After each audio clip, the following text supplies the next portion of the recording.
Saúde mental, como é que está a sua saúde emocional? Você aí, senhor e senhora, acha que está equilibrado? Está tudo certo? Tem problema, não? Ah? Espero que não tenha, de fato. Mas se você tiver qualquer dúvida, já está na tela o nosso WhatsApp para você mandar a sua mensagem. E por que disso?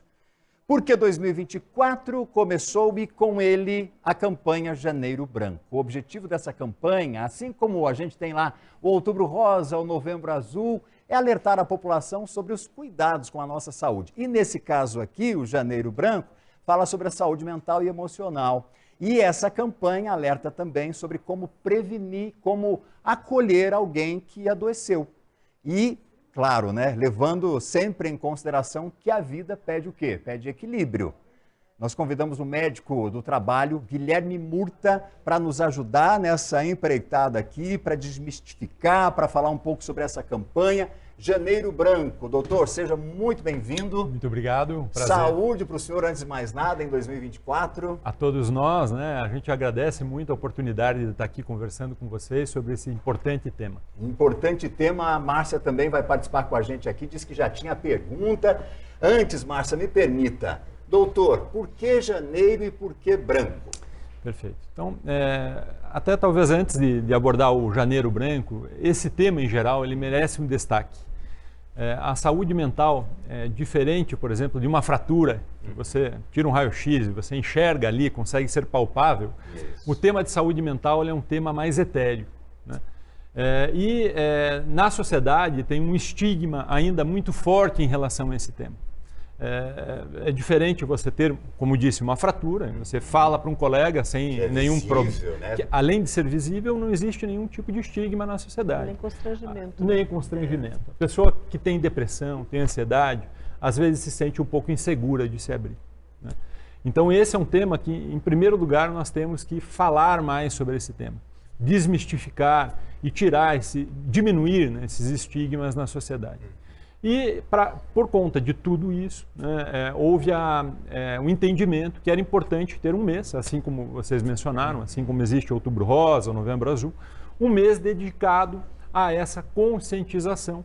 E o mês escolhido, foi até promulgado por uma lei em abril do ano passado, foi o mês de janeiro, né?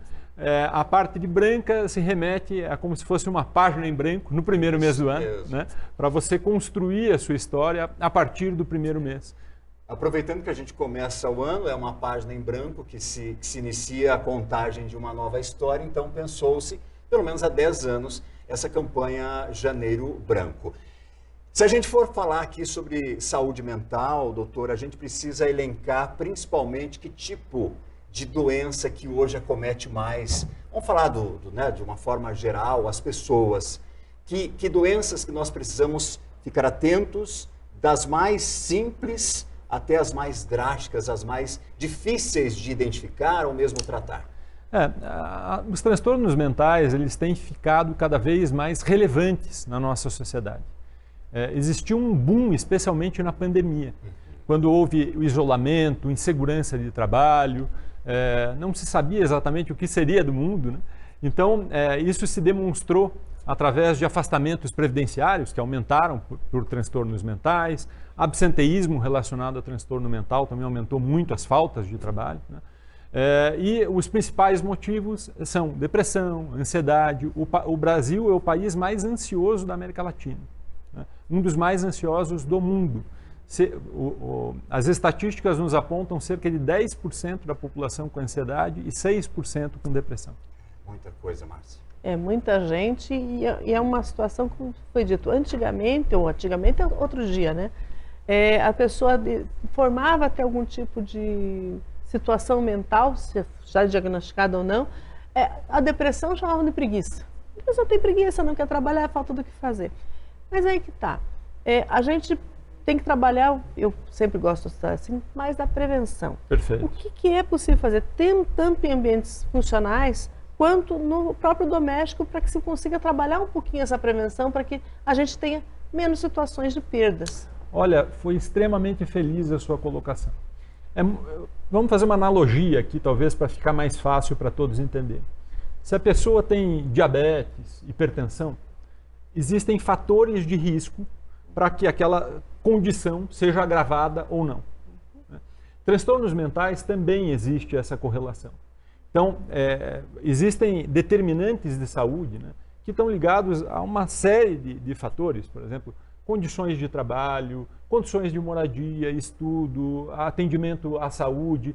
Tudo isso contribui para o que a gente chama de determinantes sociais do adoecimento.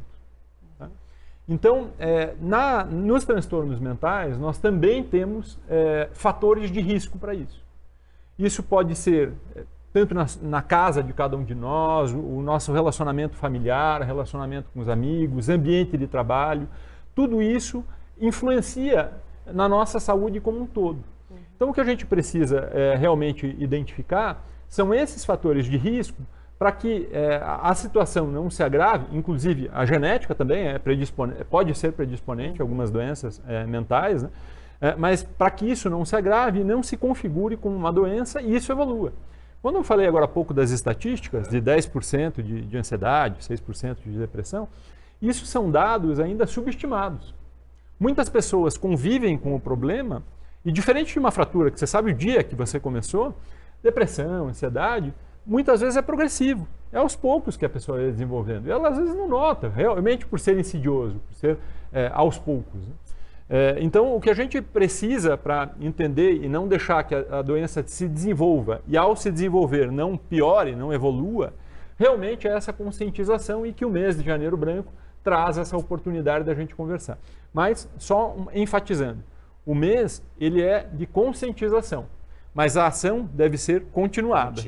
Não deve ser apenas em um mês. Né? E essa é a minha última pergunta, antes da gente abrir as participações aqui dos telespectadores, daqui a pouquinho, doutor, a gente precisa falar sobre prevenção, porque nós temos um mês que traz um tema importantíssimo, que vai te dar bagagem aí para o ano todo, mas como prevenir as doenças mentais e emocionais, já que a gente tem um avanço tão grande na tecnologia e, ao mesmo tempo, ou em contrapartida, a gente não tem o mesmo avanço nos cuidados das emoções psicológicas e tudo mais.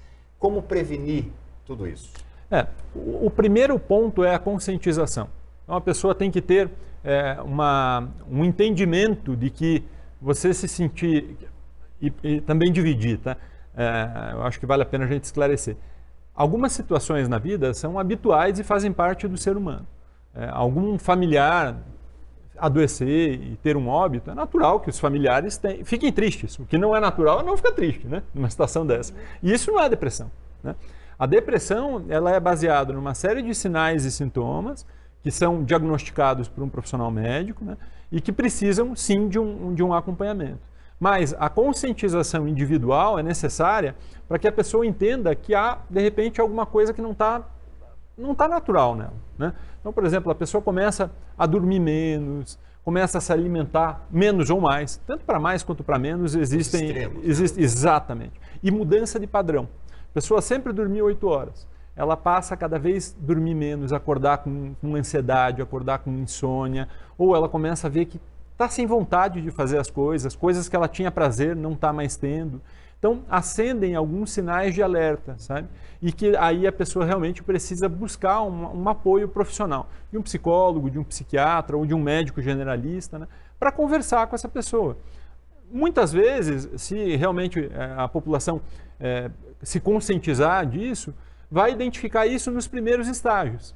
E como acontece com a maior parte das doenças, o tratamento é mais fácil, né? Quanto mais se prolonga, né, para buscar ajuda e para realmente até se abrir com pessoas que tenham mais intimidade, isso é importante também, uma rede de apoio, né? A pessoa não se sentir sozinha. E como a gente acabou de falar, né, não é algo que esteja concentrado numa minúscula minoria da população. Isso é muito comum, né? As pessoas têm que falar mais disso, porque só realmente falando que a gente vai conseguir abordar adequadamente. Daqui a pouco a gente responde perguntas dos telespectadores. Obrigado por enquanto, o doutor Guilherme Murta aqui com a gente. Hoje, quarta-feira, falando sobre saúde mental e emocional. Agora, 12h43. Quem é que está chegando? O homem da